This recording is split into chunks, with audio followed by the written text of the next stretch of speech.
Yesu natufashe cyane gose. Icya gatatu, blessings, it makes someone be in charge. Umugisha utuma umuntu aronka responsibility. Umugisha utuma umuntu aba responsable. It gives you, blessings gives you responsibilities. Yesu natufashe cyane gose. Hallelujah. Hallelujah. Umugisha w'Imana uhereza umuntu responsibility, utuma umuntu akontrola, utuma umuntu aronka igikorwa, utuma umuntu aronka ijambo, aronka icyo gukora. Yesu natufashe cyane gose. Ndabona umugabo yitwa Yosefu yari mwibohero yugaranywe, ariko umugisha uramusanga uramubwira ngo jewe yonje ntago nsiga abantu mwibohero. Umugisha w'Imana umusohora mwibohero, kandi uravuga ngo iyo nsohora umuntu mwibohero ntago ndamutereka ngaho ngo ndamugumiza ari inzererezi. Iyo ntanze umugisha ntuma umuntu aba responsable. Umugisha w'Imana umusohora mwibohero, hanyuma ucumuhereza responsibility, ataraganza, ataratangura gukora ibyo abandi batari gushobora gukora.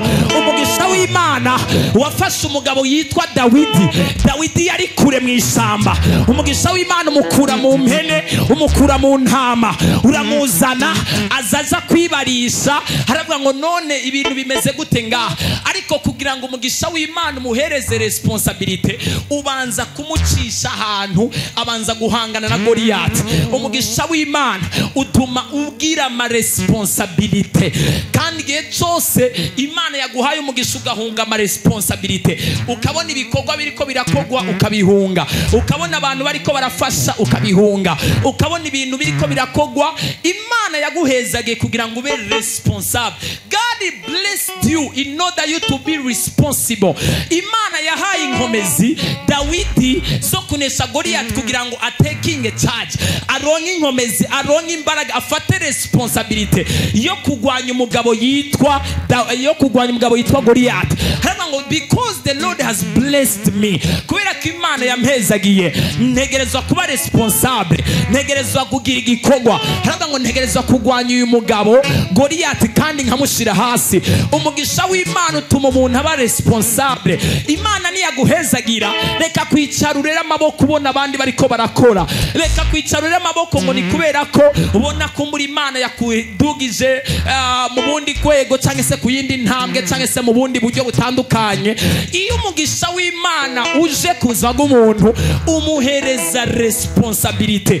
Iyo umuntu adafise umugisha w'Imana, abantu bamushira hariya kubera ko yagiye kure, nawe bigatuma bimwima icyizere cyo kwigira, icyizere mu mutima wiwe cyo kumva ko hari ikintu ashobora gukora. Ariko iyo umugisha w'Imana uje hejuru y'umuntu by'ukuri, umuntu aba responsable. Imana yo mu ijuru ituma umugisha wayo ukugira responsable aho ubaye hose mu izina rya Yesu. Take responsibility. Yesu natufashe cyane gose. Hallelujah. Hallelujah. Yesu natufashe cyane gose. Umugisha w'Imana niyo aza hejuru yawe, ubyaza umusaruro as the how Lord is leading you to be. Kora nk'uko Imana irikira kurongora gukora. Umugisha w'Imana utuma umuntu ahagarara aho abandi batahagaze. Umugisha w'Imana utereka umuntu ahantu aho atari kuzopfa ahagaze, ahantu naho wari kuzogwani urarekana kubarira. Urashobora kugerageza n'amafaranga yawe, ukagerageza n'amashure yawe, ukagerageza n'ubumenyi bwawe, ukagerageza n'amakonesansi atandukanye nabo muzinanye bakomeye, kuba mu kibanza runaka cyangwa se gukora ikintu runaka bikanka, antira umugisha w'Imana uje ugasanga uri kura gutereka ahantu utigeze uniyumvira ko nagera, ugasanga uri kura gukoresha ibintu utopfuye wiyumviye ko nakora, ukavuga ni jewe nkanje iyo nkomoka uwo ndiwe, uko wiyizi, ibyaha byawe n'ibindi byose. How do I come to be on this level? Ni gute naje ngaha? Ugasanga umugisha w'Imana utumye ibintu biba smooth, utumye ibintu vyoroha, ugasanga abantu bariko barakwiyumvira ko baguhamagara ngo hano hariho akazi, hano hariho igikorwa, hano hariho ibintu ushoboye, hano hariho ibintu byawe, hano hariho ibi n'ibi, hano hariho amafaranga yawe, hano hariho akazi kawe. Iyo umugisha w'Imana ubaye hejuru y'umuntu, ama opportunité aramurondera. Umugisha w'Imana ube hejuru yawe, opportunité z'umugisha zikurondere mu izina rya Yesu Kristo. Sinzi ko ari umuntu turi kumwe ngo atere haleluya. blessings of the Lord is upon you, opportunities will follow you. Umugisha w'Imana uri hejuru yawe, ama opportunity arakurondera, amahirwe mu yandi majambo arakurondera, araguhamagara, ukaba wibereye ahantu hari akadiri kabonetse hana ukabugenda ukagakora amafaranga kabarabone uri ngahewe hari ikiraka hana. The blessings of the Lord, umugisha w'Imana urakwega ibintu, urattracting ibintu. Iyo umuntu afise umugisha w'Imana ushobora kumva ibintu biriko biramugukwegera ko kandi utazi uko bimeze, udashobora no kubisigura, because the blessings of the Lord is in him. Ukagwana intambara yo kumuhunga ariko ntibishoboka, umugisha w'Imana uri hejuru yiwe uraprovoka reaction na manifestation yo gukora igitangaza c'Imana, uragukwega, urakwattractinga. Imana iguhereza umugisha, uprovoka ibitangaza, uprovoka amafaranga, uprovoka akazi, uprovoka ama responsibilities, uprovoka ama charges akomeye, uprovoka ibibanza bikomakomeye mu buzima, ariko nta muntu yotera. Hallelujah. Yesu natufashe cyane gose. That's the power. Ubushobozi bw'umugisha, ubushobozi bw'umugisha burakwega ibintu. Hallelujah. Yesu natufashe cyane. Ikindi naco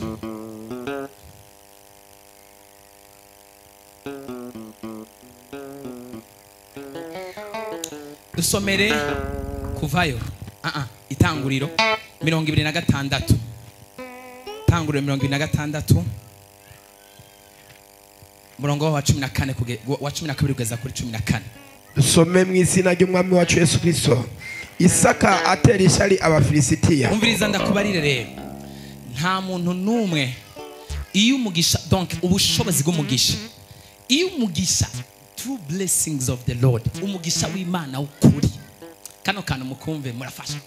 Iyo umugisha w'Imana ukuri waje mu buzima bwawe, nta muntu numwe, nta kintu na kimwe cyemerewe guhagarika umugisha w'Imana. It's impossible. Yes, advance cyane gose. Abakwanka, abaguhiga, abakugirira ishari, abagupinga, abagukritika, abakwanka, abajingitwa bakubonye, abatakunezerererwa, abakuvuma, abakuvumira ku gatoki gahera, abakuvuma bafashira iki n'ibiki, abakuvumira ku miheto n'amacumu n'ibindi ntazi, abakuvumira mu biyo no mu mazi no mu mabase no mu bindi. Iyo umugisha w'Imana waje hejuru y'ubuzima bwawe, it is unstoppable. Ntabwo ushobora guhagarikwa. Ubwo n'ubushobozi bw'umugisha. Umugisha w'Imana iyo waje hejuru y'ubuzima bw'umuntu, ufise ubushobozi bwo kuguma ku muntu kugeza ku rugezo naho abantu bogerageza kuwuhagarika, urababomora ukabahitaniza. Uzobaza bagerageje guhagarika umugisha w'Abisirayeli bo kugenda mu gihugu cy'amata n'ubuki. Icyago cya mbere cyaraje bararesista, icyago cya kabiri kiraza bararesista, icya gatatu kiraza. Ibyago byagumye biza kubera iki? Hari umugisha bariko barafata. Umuntu wese ariko aragerageza gufata umugisha wawe, Imana irekura ibyago kuri uwo murozi, kuri uwo mupfumo. Tera haleluya. Imana yavuze ko bategerezwa kugenda mu gihugu cy'amata n'ubuki. Imana yabateguriye Kanani. Farao, who are you? Urinde wo guhagarara ngo upinge ubushobozi bw'umugisha. Iyo umugisha utawuvuye imbere, uraguhitana ukagusenyura ukakubomora ugasigara uri amateka. Bavuga ngo uriya muntu yagerageje kugwanya runaka na runaka, yihoye ubusi yagerageza kumwigira k'inshuti. Abantu bakwanse bagerageza kukugwanya, Imana igushyire mu kibanza cy'amasezerano. Baze bicuze, baze bicuze, baze bicuze, baze bicuze, bongere bicuze. Kubera iki tutamugize umugenzi, kubera iki tutamugize umuryango. Iyo aza kuba ari umugenzi uyu munsi ntibyaba bimeze uko, iyo aza kuba umuvandimwe ntibyari kuba bimeze uko. Umugisha w'Imana uremeza abantu. Iyo batebye kwemera, umugisha w'Imana urazana ibyago bibemeza. Iyo bapinze cyane, umugisha w'Imana ushyiraho impamvu. Haleluya. Iyo batevye kwemera, umugisha w'Imana uzana impamvu. Bagapinga ukazana impamvu. Bakabwira aha uvuze ko atazotera imbere. Okay, akira. Uvuze ko atazogera kure, rindira. Umugisha w'Imana urazana impamvu. Mu majambo make, iyo ubushobozi bw'umugisha bubaye hejuru y'ubuzima bwawe, umugisha w'Imana w'ukuri, my dear, my precious in the Lord, you are unstoppable. Umugisha w'Imana ntuhagarikwa. Umugisha w'Imana uratekeye ibihano, utekeye ibihano ku bantu bose bawitambika imbere. Nimba Imana yaravuze ngo uzubaka inzu, uzoba mu nzu yawe, hakaba ariyo baguma bakubuza kuba mu nzu yawe, uri kurarondera ubuzima bakuroga, uri kurashaka kuba mu nzu yawe amahoro bakubuza amahoro, umugisha umva. Icyo gituma ayayayayaya urakoze pemuye, ariko nawe niyotera haleluya. Nico gituma Imana yabwiye Abisirayeli, yabwiye ngo ntimuze mugira ubwoba, icyo muzovuga nico muzokwatura, muze mwihagararire gusa muzobona agakiza kaje. Imana yari izi ko yamaze kurekura ubushobozi bw'umugisha. Yabwiye ngo umugisha wanjye urashobora gushyira inzira mu kiyaga, umugisha wanjye urashobora gushyira inkingi y'umuriro ikabarongora mu ijoro, umugisha wanjye urashobora kurema inkingi y'igicu ukakujana iyo uri kuraza, inkingi y'umuriro ikurongora mu ijoro. Bisigura iki? Umudestiny helper, umufasha agufasha mu buzima bw'urugendo rw'ubuzima, akwinjiza mu kazi gashasha, akwinjiza mu muhamagaro mushasha, akwinjiza mu mugisha wawe, akuvuga neza aho batakuzi. Ariko Mana we, tera haleluya. Bwira mweza ati ubushobozi bw'umugisha, power of blessing. Baza mweza ati wewe wari bwumva ubushobozi bw'umugisha. Tera haleluya. Mana iramubwira Mose, niwagera ku kiyaga gitukura ntuzugire ubwoba, uze wihagararire gusa uzobona agakiza kaje. Bisigura iki? Namaze kurekura umugisha, kandi umugisha wanje nawe utekeye mu ibyago 10. Ubu naho umugisha nihagera mu ijoro, umugisha w'Imana urakurongora ukagucisha mu Kinama, ukagucisha mu Kamenge, ukagucisha mu ntara, ukagucisha mu gihugu, ukakugeza mu kibanza cy'isezerano. Aho hose Imana igenda ikuremera inkingi y'igicu mu ijoro, ukakuremera inkingi y'umuriro kugira ngo ugende ubona. Abisirayeli bariko baragenda mu gihugu cy'isezerano cy'umugisha wabo, Imana yabaremera inkingi y'umuriro mu ijoro, bakagenda babona, bagakurikira umuriro. Inkingi y'umuriro navuze kwisigura umufasha, umudestiny helper. Apana umufasha w'umugore n'umugabo, umudestiny helper, umuntu agufasha mu ihangiro ryawe no gushika mu isezerano ry'ahantu Imana yaguteguriye. Umudestiny helper n'umuntu agufata ukuboko akagukura ahantu hamwe kuri level imwe akakugeza ku yindi, akagukura mu kibanza kimwe akakugeza ukiri, mu buryo bw'imihemu canke mu buryo bw'umubiri. Umufasha wose Imana yaguteguriye aza nk'inkingi y'igicu. Bisigura ngo mu ijoro Imana yaza umugisha ukabaremera inkingi y'umuriro, hanyuma ku murango ikabaremera inkingi y'igicu, ikababera pusore, ikababera campus direction, ibagida iyo bariko baraza. Arebo satakaye brosete. Umugisha w'Imana ukurongore mu nzira nziza, ikuzanira umuntu w'umugisha agushyira mu kazi keza, ikuzanira umuntu w'umugisha agushyira mu masezerano yawe.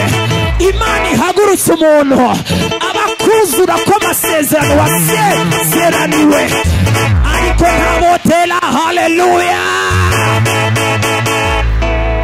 Turiko turafashwa, mbandanye cyane impagarike, tuduze ibiganza nimba tukiri kumwe dutele haleluya.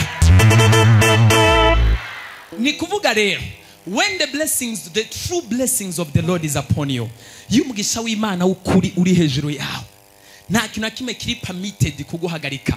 N'urupfu ntago gwemerewe kugutwara mbere yuko umunsi wawe kubaho wo gupfa ugera.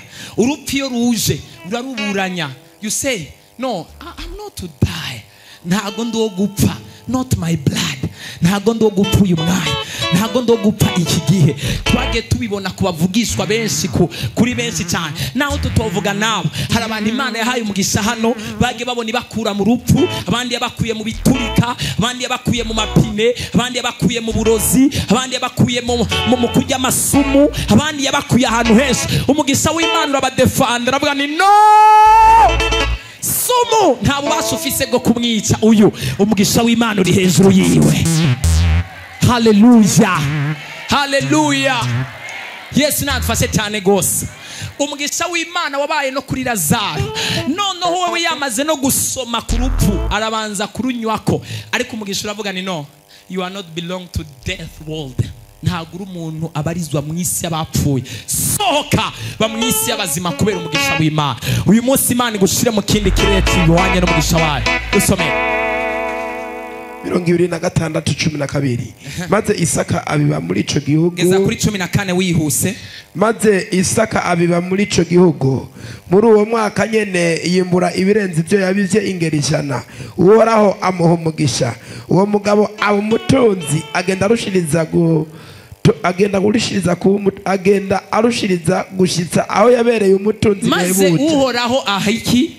Aha uwo mugabo umugisha. Maze Uhoraho aha uwo mugabo umugisha. God blessed this man. Imana ihereza uyu mugabo Isaka umugisha.